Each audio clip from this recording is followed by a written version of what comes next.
जब ये सब बातें दाऊद राजा के कान में पड़ी तब वे बहुत झुंझला उठा। प्रार्थना करिए। पिता, एक बार फिर से हम आपके पास आते हैं। इस वचन के लिए हम धन्यवाद देते हैं। आप बोले, बातचीत करें। हम वचन की उस मोतियों का हार बनाकर हम यहाँ से जाने, ऐसी हम प्रार्थना करते हैं यीशु के नाम से। आमीन। दूसरा समूह 13वां अध्याय उसका 21वां पद, जहाँ पर हमने ये पढ़ा, जब ये सब बातें दाऊद राजा के कान में पड़ी तब वह झुंझला उठा। तो कौन सी बातें पड़ी?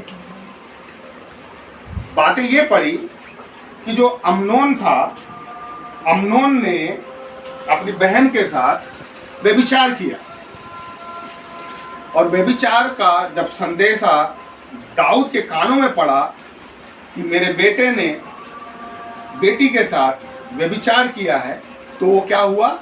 झुंझला उठा। जीवन में परिस्थितियां विषम परिस्थितियां निर्मित होती हैं, समस्याएं निर्मित होती है, कठिनाइयां जीवन में आएगी। जब तक हम इस शरीर में हैं तो ये सारी चीजें समय समय पर बनी रहेगी, लेकिन उन समस्याओं को हम कैसे फेस करते हैं? कई लोग हैं जो समस्याओं से लड़ते हैं कि यार ये समस्या ही ना, इसको हम या तो प्रार्थना के द्वारा या किसी प्राचीन के द्वारा, सलाह के द्वारा, या कैसे भी हम उस समस्या से हमें लड़कर उस समस्या को शॉर्ट आउट करना है।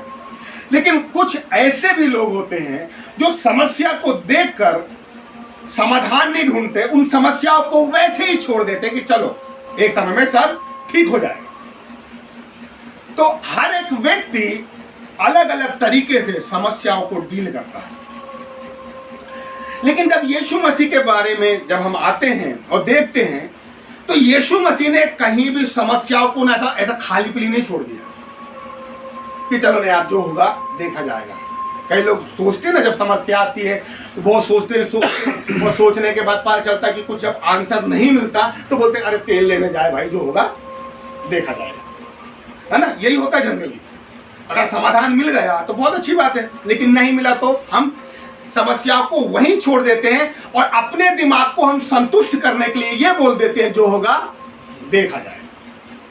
लेकिन यीशु मसीह के जीवन में जब हम आते हैं तो देखते हैं यीशु मसीह जहां गया, जिन समस्याओं में रहा, या जो व्यक्ति जिन समस्याओं को लेके आए, यीशु मसीह ने उन समस्याओं को ऐसा ही खाली नहीं छोड़ा, लेकिन समस्याओं का समाधान किया। तो वही चीज हमारे जीवन में भी होना चाहिए कि समस्याओं को हमें वहीं पे छोड़ना नहीं है, लेकिन समस्याओं से लड़ना है। समस्याओं को हटाने के लिए हमें कुछ ना कुछ बुद्धि का उपयोग करके, आत्मा की सामर्थ्य को यूज करके हमें समस्याओं को हटाना है। क्यों? समस्या को हमें खाली नहीं छोड़ना है। अगर हम समस्याओं को ऐसी छोड़ देंगे ना, वो समस्या एक समय पे राई का पहाड़ बन जाएगी। और जो हम सोच रहे थे ना कि जो होगा देखा जाएगा, जब यही छोटी समस्या एक बड़ी समस्या में बदल जाएगी ना, तब हम ये नहीं सोच पाएंगे कि अरे यार जो होगा देखा जाएगा। तब ये नहीं सोचेंगे, तब सोचेंगे भाई अब तो समस्या का समाधान चाहिए। तो प्रभु ये कह रहा है, जब समस्याएं छोटी थी तो भाई तब तूने शॉर्ट आउट क्यों नहीं किया? अब वो समस्या बड़ी हो गई है, तब तेरे को अकल आ रही है, तब तेरे को चिंता लग रहा है। तो समझना है, समस्याएं जीवन का एक बड़ा हिस्सा है, लेकिन उन समस्याओं को डील कैसे करना है। अब देखिए यहां पे क्या लिखा है। दाऊद ने क्या किया यहाँ पर? जैसे ही वो समस्या उसके कान में पड़ी, वो क्या हुआ? झुंझला उठा। झुंझला के मतलब, झुंझलाने का मतलब क्या होता है? बहुत तेज गुस्सा किया, अरे यार ऐसा कैसे हो गया। लेकिन आप यहाँ पर अगर आप पढ़े तो कहीं पे लिखा है क्या कि झुंझलाने के बाद उसने अम्नोन को बुलाया हो और उसको बोला हो कि तूने ये क्या किया, या उसको कुछ सजा सुनाई हो। कहीं भी आपको ये पढ़ने में नहीं आएगा कि दाऊद के कान में ये चीज पड़ गई है कि उसके बेटे ने गलत काम किया है, लेकिन उसको गलती की सजा देने के बजाय, गलती का एहसास कराने के बजाय उसने उस गलती में अम्नोन को पड़ा रहने दिया। आप पढ़ लीजिए बाइबल कि कहीं भी दाऊद झुंझलाया, गुस्सा हुआ, लेकिन अम्नोन को बुलाकर उसने उसके साथ बातचीत नहीं की। उसने समस्या को वहीं पर रहने दिया। और यही चीज होती है कि कई बार हम लोगों की गलतियां देख लेते हैं, लेकिन देखने के बाद भी हम उनसे बातचीत नहीं करते। बातचीत क्यों बोल रहा हूं? बातचीत इसीलिए कि कई बार हमें लगता है कि ये गलत है ना, और मैं अगर ये सोचूं कि नहीं रंजीता गलत है, जाके मैं बोल दूं, पता चला फिर रंजीता बोले भैया ऐसा नहीं ऐसा है, और हो सकता है कि या रंजीता सही हो तो मैं गलत हो गया ना। तो ये मेरी बुद्धिमत्ता है कि मुझे लग रहा है कि रंजीता गलत है, लेकिन रंजीता गलत नहीं है, तो उसीलिए मुझे रंजीता के पास बैठना पड़ेगा और मुझे बताना पड़ेगा कि ये जो मुझे मेरे दिमाग में जो आ रहा है क्या है। मेरे दिमाग में ऐसा आ रहा है, और अगर वो गलत है तो फिर मुझे उससे बातचीत करना पड़ेगा कि बेटा ये गलत है, संसारिक रीति से भी और आत्मिक रीति से भी। लेकिन दाऊद ने क्या किया? दाऊद परमेश्वर के हृदय के समान उसका मन था। आप कल्पना करें, दाऊद से अच्छा कोई लगता ही नहीं मुझे, लेकिन फिर भी जब बात उसके बेटे की आई तो उसको मालूम था कि ये पाप सीधे मृत्यु दंड को दिया जाता है। अगर ऐसा पाप किया है तो बाइबल कहती है उस पर पथराव करके उसे मारा जाए, लेकिन उसने उस बात को, उसके कान में पड़ी तो अपने बच्चे की गलती थी, इसलिए उसने उस बात को वहीं पे दबा दिया। लेकिन दबाना नहीं था, उसको वहां पर परमेश्वर को महिमा देना था। ठीक है, व्यवस्था के हिसाब से नहीं कर पाता, लेकिन एक बाप के हिसाब से उसे दंड देना था। अगर राजा के हिसाब से दंड नहीं देना था तो बाप के हिसाब से दंड देना था। लेकिन उसने क्या किया? यहां पर उसने एक बाप का स्वभाव लाया और अपने बच्चे की गलती को छुपा दिया, है ना। अब देखिए आगे, देखिए क्या लिखा है यहां पर। इसी के 33वां पद पढ़िए,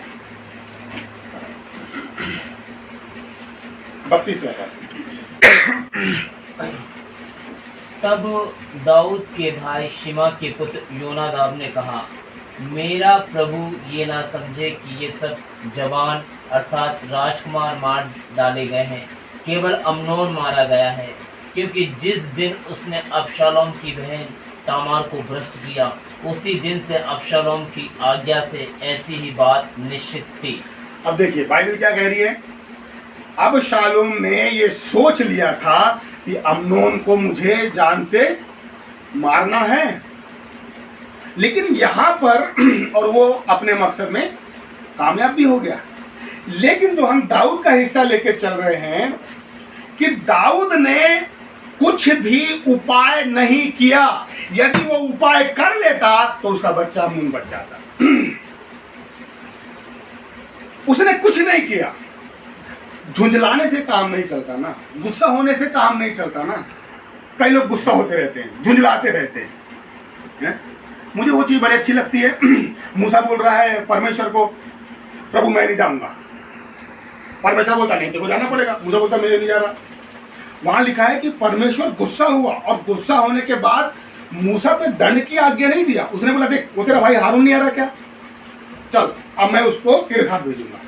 मतलब परमेश्वर यदि गुस्सा भी हो रहा है तो वो उपाय निकाल के दे रहा है। मूसा डर रहा है मिस्र में जाने के लिए, क्योंकि वो मिस्र को बहुत अच्छे से जानता है कि वहां पर कैसे लोग रहते हैं, कैसे जादूगर रहते हैं, कैसी ताकत है, क्या है, सब जानता है। लेकिन अभी वो परमेश्वर की सामर्थ को नहीं जानता, इसलिए उसको मिस्र की सामर्थ ज्यादा बड़ी दिख रही है। इसलिए वो डर रहा है कि प्रभु मैं नहीं जाऊंगा, मैं नहीं जाऊंगा, मैं नहीं जाऊंगा। लेकिन वो गुस्सा होने के बाद, परमेश्वर के गुस्सा होने के बाद मूसा को डांटा नहीं, बोला नहीं, लेकिन उसके लिए सपोर्ट के लिए एक व्यक्ति को खड़ा कर। तो गुस्सा होने से, झुंझलाने से किसी का जीवन बचना चाहिए, ये मसीहत है। अगर हम गुस्सा भी हो रहे हैं ना तो किसी का फायदा होना चाहिए। अगर हम गुस्सा हो रहे हैं ना तो किसी का आत्मा बचना चाहिए। मूसा फिरौन की ताकत को बड़ी करके बैठ गया कि अरे बाप वहां तो ये है, ये है, ये है, क्योंकि वो परमेश्वर को नहीं जानता। लेकिन जब वो परमेश्वर को जान गया तो उसको समझ में आ गया कि मिस्र की ताकत परमेश्वर की सामर्थ के आगे कुछ नहीं है। दाऊद भी ये चीज जानता था, लेकिन जहां पर उसे राजा का स्वभाव से न्याय करना था, उसने राजा के स्वभाव को दरकिनार कर दिया और एक बाप के स्वभाव से काम किया। और हम भी रिश्तों में ना कई बार ऐसे उलझ जाते हैं, कब हमें किसके साथ कौन सा रिश्ता लेके चलना है। भाई अगर खुशी गलती कर रही है, मैं बोलूँ यार ठीक है, तो मेरी बहनें चल रही, ठीक है चलता है, तो मैंने सांसारिक दृष्टि से सोच लिया, लेकिन आत्मिक दृष्टि से भी तो मुझे देखना है। सबसे पहले किसी व्यक्ति को देखने के लिए सांसारिक नहीं, आत्मिक दृष्टिकोण होना चाहिए, क्योंकि अब हम आत्मिक रीति से चलने वाले लोग हैं। लेकिन दाऊद ने यहाँ पर अगर वो सही समय में अम्नोन को बुलाता, खुदा के पास लेके जाता, जो भी व्यवस्था कहती है बीच में से रास्ता निकालता और अम्नोन को समझाता, 3 महीने का कारावास देता, वो कैसे भी दंड देता।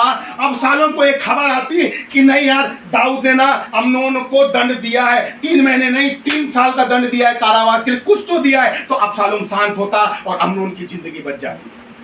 लेकिन जब दाऊद शांत रहा तो अबशालोम सोच लिया कि यार एक बाप ने अपने बेटे की जिंदगी बचा ली है, लेकिन मैं जरूर सजा दूंगा। और कुछ सालों के बाद उसने अबशालोम ने अम्नोन को मार डाला। लेकिन यदि दाऊद यहाँ पर इस समस्या को अच्छे ढंग से डील कर लेता तो अम्नोन की जिंदगी बच जाती। और यही चीज हमारे साथ है कि कई बार हम परिस्थितियों को, समस्याओं को अच्छे से डील नहीं कर पाते और हम कुछ का कुछ कर देते हैं, तो कुछ का कुछ ही हो जाता है और रिजल्ट फिर कुछ का कुछ ही आता है। लेकिन खुदा यहां बताना मांगता है कि मिस्र बहुत बड़ा है, समस्याएं बहुत बड़ी हैं, लेकिन खुदा के आगे वो कुछ नहीं है। अगर हम समस्याओं में एक बेटे बन के खुदा के पास जाए और बोले खुदा ये समस्या ना भाई मेरे से नहीं संभल रही है, आप समाधान दो, खुदा ऐसा समाधान निकाल के दे देगा ना कि आप लाठी छोड़ोगे तो सांप बन जाएगी, और ऐसा सांप बनेगी जो मिस्र के तमाम सांपों को निगल जाएगी। लेकिन हम क्या करते हैं, हम लोग समस्याओं से पहले खुद ही चले जाते हैं डील करने के लिए, खुद ही दिमाग लगाने लग जाते हैं। चलो एक चीज बताओ, हमें ठीक है हम बुद्धिमानी लोग हैं, मुझे एक चीज बताओ, जब हमारे जीवन में समस्या आती है कितने लोग हैं, ठीक है मुझे समस्या का समाधान भी पता है, ठीक है, कितने लोग हैं जो पहले प्रार्थना करके बोलते हैं खुदा मेरे को ये समस्या का समाधान तो पता है, लेकिन फिर भी आप मेरी अगुवाई करो। ये तो पहली प्राथमिकता है ना खुदा को देने की। नहीं करते हम लोग बोलते अरे ये तो मामूली सी बात है, यहाँ से ऐसा कर लेंगे ऐसा कर लेंगे हो जाएगा। लेकिन देखिए खुदा को पहला स्थान देना है, और जब हम ऐसी तमाम समस्या में खुदा को हमारे दिमाग में समाधान होने के बाद भी जब हम खुदा को पहली प्राथमिकता देने लग जाते हैं तो खुदा की तरफ से नए नए समाधान हमें मिलने लग जाते हैं, और हमारा जो सोने का मर्तबान है, जो दिल है, वो पूरे समाधानों से भर जाता है। फिर हम खाली नहीं रहते, हमारे पास इतने सारे समाधान हो जाते हैं। खुदा कहता है, खुदा हमें समाधानों से भरना चाहता है कि जिस जगह निकल जाए और वहां समस्या न, जिन समस्याओं के बीच से निकल जाए वो समस्या समाधान में बदल जाए, हमें भरना है। लेकिन हम क्या करते हैं, जो 4-5 समस्या का जो समाधान है ना, हम उसी में गुना भाग लगाते रहते हैं। लेकिन खुदा से हमें मांगना है कि प्रभु हर उम्र में हमें एक अच्छा समाधान हमें आपकी ओर से मिल सके। अगर दाऊद उपाय कर लेता तो उसका बच्चा बच जाता। अगर दाऊद सही समय में सही निर्णय ले लेता उसका बच्चा, देखिए उस जमाने में ऐसा नहीं था कि दाऊद के 100 बच्चे थे या 50 बच्चे थे तो ऐसा कैजुअल लेते थे वो लोग, ऐसा नहीं है।